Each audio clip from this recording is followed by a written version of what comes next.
आकाशवाणी संबलपुर आंचलिक खबर पढ़ुछन भारत गौरव दास। जुहार। पहला मुख्य खबर। भारतर नुआ चिंताधारा नवसृजन और युवशक्तिर सामर्थ्य सफलतार सहित भिन्न भिन्न क्षेत्र थी प्रतिफलित होउछे कहले प्रधानमंत्री। आकाशवाणी मन की बात कार्यक्रम थी देशवासी संगे कले भाव विनिमय। पारंपरिक चाष के तहकावा लगी देले आह्वान। संसद शीतकालीन अधिवेशन आयवा काल हवा मूल आज है सर्वदलीय बैठक और राज्यर सबु अंगनवाड़ी केन्द्र न तेल बोर्ड लगावार लगी राज्य सरकार को निर्देश। एथर पूरा खबर। भारतर नुआ चिंताधारा नवसृजन और युवशक्तिर सामर्थ्य सफलतार सहित भिन्न भिन्न क्षेत्र थी प्रतिफलित होउछे बोली प्रधानमंत्री नरेंद्र मोदी कहिछन। आकाशवाणी मन की बात कार्यक्रम थी देशवासी संगे भाव विनिमय करी प्रधानमंत्री कहिछन हैदराबाद पृथ्वीर सबुनु बड़ लिप इंजिन MRO सुविधार उद्घाटन, भारतीय नौसेना थी INS माहे सामिल हेबार आउ स्काईरूट इन्फिनिटी कैंपस उद्घाटन देशर विकास के दर्शाउछे।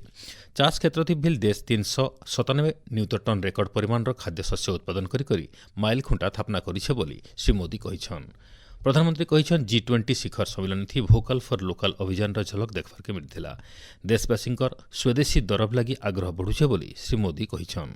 इस साल जब आप त्योहारों की खरीदारी के लिए बाजार में गए होंगे, लोगों की पसंद और घरों में आने वाले सामानों में एक साफ संकेत दिखाई दे रहा था कि देश स्वदेशी की ओर लौट रहा है। क्रिसमस और नए वर्ष पर खरीदारी का नया दौर शुरू होने वाला है। वोकल फॉर लोकल का मंत्र याद रखें। खेल क्षेत्र थी उल्लेखनीय सफलता बाबदे प्रधानमंत्री 2030 राज्यगोष्ठी क्रीड़ा आयोजन करवार लगी भारत बछा हवारटा समकिरीर लगी गौरवर विषय बोली कहिछन। प्रधानमंत्री कहिछन वंदे मातरम 150तम वार्षिकी पालन, सरदार वल्लभ भाई पटेल और भगवान बिरसा मुंडांकर 150तम जयंती, अयोध्यान श्रीराम लालांकर मंदिर ध्वजारोहण और कुरुक्षेत्र ज्योतिषर ठाने पंचजन्य स्मारकी उद्घाटन बगैर खास कार्यक्रम हो। प्रधानमंत्री मन की बात थी पारंपरिक चाष के तहकावार लगी चाषी मान को आह्वान देछन। से कहिछन प्राकृतिक कृषि देशर बहुत पुराना परंपरा गोटे अंश है।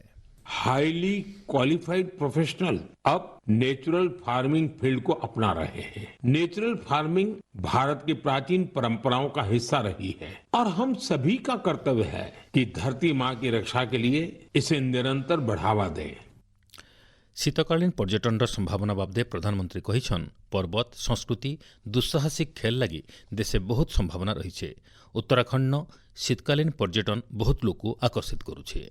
हमारे देश में भी विंटर टूरिज्म की हर क्षमता मौजूद है। हमारे पास पहाड़ भी हैं, संस्कृति भी है और एडवेंचर की असीम संभावनाएं भी हैं। मुझे खुशी है इन दिनों उत्तराखंड का विंटर टूरिज्म लोगों को बहुत आकर्षित कर रहा है। पिथौरागढ़ जिले में 14,500 फुट से अधिक की ऊंचाई पर आदि कैलाश में राज्य की पहली high altitude ultra run marathon का आयोजन किया गया। आदि कैलाश की यात्रा पर जहां 3 साल पहले तक मात्र 2000 से कम पर्यटक आते थे, अब यह संख्या भी बढ़कर 30,000 से अधिक हो गई है।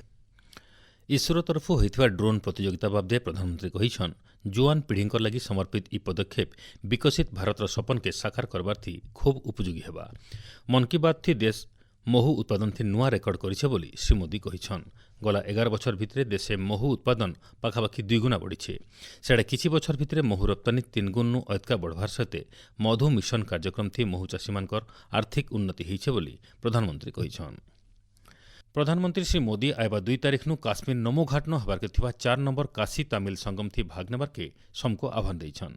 लर्न तमिल करिकुलम विषयवस्तु के नेकरी हेबार के ई कार्यक्रम तमिल भाषा के भल पाउथवा लोक लगी गोटे गुरुत्वपूर्ण मचान होइछे बोली प्रधानमंत्री मन की बात थी कहिछन। संसदर शीतकालीन अधिवेशन आयबा कालठानु मूल होइछे। इतार आघनु आज प्रतिरक्षा मंत्री राजनाथ सिंह अध्यक्षता थी नुआदिल्ली सर्वदलीय बैठक होइछे।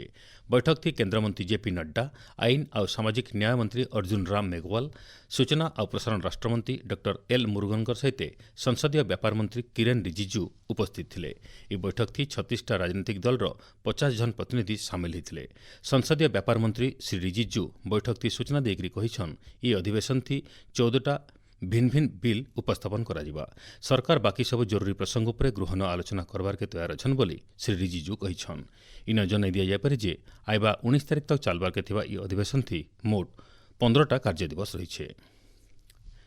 मुख्यमंत्री जन अभियोग शुणाणी आबकाल बंद रहा। साधारण प्रशासन और साधारण अभियोग विभाग तरफ दिया सूचना अनुसार सप्तदश विधानसभा 5 नंबर अधिवेशन चलुवर मुख्यमंत्री मोहन चरण माझी शुणाणी के बंद रखाई।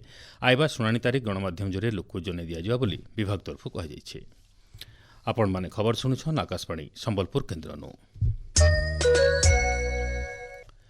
राज्य थिबा सबु अंगनवाड़ी केन्द्र और शिशु जत्न केन्द्र न खाइबार तेल बोर्ड लगाजिबा बोली महिला और शिशु विकास विभाग तरफ कहुई। ई बाबदे सबु जिलापाल मानकु विभाग तरफ चिठी कराई।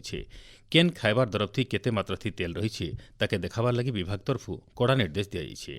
ओडिया इंग्राजी दुही भाषाथी बोर्ड लगाबार लगी निर्देश दिया जाइथिबार बेले छना खाइबार दरफथी केते तेल व्यवहार करा जाउछे सेटा जनाबार के कहुई। राज्य पंचायतीराज विभाग तरफ जिलापाल मानकु गोटे निर्देशनामा जारी कराई। इथि योग्य भूमिहीन परिवार लोक तुरती घर बंटाଯିबार लगी निर्देश दिया। गाँ इलाका नथिबा हिताधिकारी मानकु प्राथमिकता भित्तिथि घर जुगाई देबार लगी पंचायतीराज विभाग तरफ जिलापाल मानकु चिठी कराई। भूमिहीन समस्यार समाधान लगी सबु मासर पहला शनिवार बीडीओ और संपृक्त तहसिलदार सहित गोटे मिलित बैठक करबार के कहुई। धारित समय सीमा भितर तुरती घर जुगाई देबार के निर्देशनामा कहुई। राजस्व और विपर्यय परिचालना मंत्री सुरेश पुजारी आज बेलपाहाड़ पौर परिषद इलाका पाखापाखि 10 कोटी टंकार भिन्न भिन्न उन्नयनमूलक प्रकल्प शिलान्यास और उद्घाटन करिछन। मुख्यमंत्री शहरी विकास योजना एमएलए फंड और नगर उन्नयन विभाग पांठिनु आसुथुवा टंका थी बेलपाहाड़ उन्नति लगी ड्रेन रास्ताघाट बागिर भिन्न भिन्न प्रकल्प शिलान्यास और उद्घाटन कराई। ई आर्थिक बछरे आहुरी 5 कोटी टंका बेलपाहाड़ पौर परिषद के दियाजिबार बाबदे राज्य सरकार संगे कथा होइथिबार मंत्री श्री पुजारी कहिछन। राज्य सरकार बेआईन खनि खनन और वाणिज्य परिवहन और संरक्षण रोकबार के खास मार्गदर्शिका जारी करिछन। इस्पात और खनि विभाग तरफ जारी होइतबा ई मार्गदर्शिका खूब जल्दी कार्यकारी करबार के निर्देश दिया जाइछे। खनि और परिवहन कामर प्रकृत समय मॉनिटरिंग और रेकर्डिंग स्वयंचालित नंबर प्लेट चिन्हट फेस रिडिंग और गाड़ी गति चिन्हट लगी एआई कैमेरा लगाजिबा। खूब जल्दी डिजिटल चेकपोस्ट तैयार कराजिबा और खनिज दर परिवहन तदारक और नियंत्रण लगी डिजिटल चेक पॉइंट कराजिबा बोली विभाग तरफ निर्देशनामा कहुई। कोणार्क मुक्ताकाश रंगमंचन आयबाकाल ठानु 5 दिन धरिक चलबार के थिबा 36 नंबर कोणार्क उत्सव मूल होबार के जाउछे। इतार सहित चंद्रभागा बेलाभूमि 15 नंबर अंतर्जातीय बालुका कला उत्सव भी मूल हवा। संगीत और नृत्यर ई महोत्सव थी जोग देवार लगी देश और देश बाहर कलाकार माने ठोल होइछन। ई बछर Japan Russia Spain Portugal Sri Lanka बगैर देश सहित भारतर भिन्न भिन्न राज्य 30 नु अधिक स्टल थी शिल्पी माने सेमानकर बालुका कला प्रदर्शन करबे। इतार सहित जिला स्तरीय सुभद्रा शक्ति मेला भी कराजिबा। बौद्ध जिला हरभंगा ब्लॉक गोष्ठी शिक्षा अधिकारी कार्यालय तरफ 10 जन शिक्षकों दरमा बंद कर सहित सेमानकु कारण दर्शा नोटिस जारी कराई। कामती अवहेला अभियोग हेबारनु ई पदक्षेप नियाଯାଇଛି। आघनु सूचना नाई देकरी ब्लॉक शिक्षा अधिकारी अचानक स्कूल गस्त करथिले। ई समय थी 10 जन शिक्षक कामती अवहेला करथिबारनु ई कार्यानुष्ठान नियाଯାଇଛି। बौद्ध कृषि विभाग और स्वेच्छासेवी अनुष्ठान विश्व युव केन्द्र मिलित चेष्टा थी मड़िया सचेतनता रथर शुभारंभ कराई। जिला कृषि अधिकारी कार्यालय होइतिबा श्री अन्न अभियान उद्घाटन कार्यक्रम के जिला कृषि अधिकारी पीवी रमन राव परिचालना करथिले। मड़िया चाष और इथु तैयार खाइबार दरबर उपकारिता बाबदे चाषी मानकु सचेतन करबार लगी ई रथ भिन्न भिन्न गाँ बुलवा। राज्य अनुसूचित जनजाति और जाति उन्नयन संख्यालघु संप्रदाय और पछुआ वर्ग कल्याण विभाग तरफ 2025-26 शिक्षा बछर लगी छात्र छात्री मानकर मैट्रिक उत्तर छात्रवृत्ति आवेदन समय के बढ़ा जाइए। छात्र छात्री माने राज्य छात्रवृत्ति पोर्टल scholarship.odisha.gov.in थी नुआकरी आवेदन करबार के विभाग तरफ कहुई। कटक बारवाटी स्टेडियम न आयबा डिसेम्बर 9 तारिख दिन होबार के थिबा भारत दक्षिण अफ्रिका T20 क्रिकेट मैच लगी आयबाकाल ऑनलाइन थी टिकेट बिक्री हेबा। ऑनलाइन थी खाली 20,000 टिकेट बिक्री करा बोली ओसीए संपादक संजय बेहेरा सूचना देइछन। राज्य गलाकाल ठानु शीत सामान्य कमिछे। बहुतटी जगह रातिर तापमात्रा 25 डिग्री उपरे रहिथिला। सेडे बात्या दितवार प्रभाव थी आयबा 24 घंटा भितर राज्यर कोरापुट मालकानगिरी बागिर जिल्ला न हल्का वर्षा होबार संभावना रही। बाकी सबु जगह मानके पाग सुखा रहबा बोली भुवनेश्वर आंचलिक पाणीपाग विज्ञान केन्द्र तरफ अनुमान कराइछे। शेषे मुख्य खबर फेर गए। भारत नुआ चिंताधारा नवसृजन और युवशक्तिर सामर्थ्य सफलतार सहित भिन्न भिन्न क्षेत्र थी प्रतिफलित होउछे कहले प्रधानमंत्री। आकाशवाणी मन की बात कार्यक्रम थी देशवासी संगे कले भाव विनिमय। पारंपरिक चाष के तहकाबार लगी देले आह्वान। संसदर शीतकालीन अधिवेशन आयबाकालीन हवा मूल आइज है सर्वदलीय बैठक आउ राज्य सबु अंगनवाड़ी केन्द्र न तेल बोर्ड लगाबार लगी राज्य सरकार निर्देश। आज आंचलिक खबर शेष है। जुहार।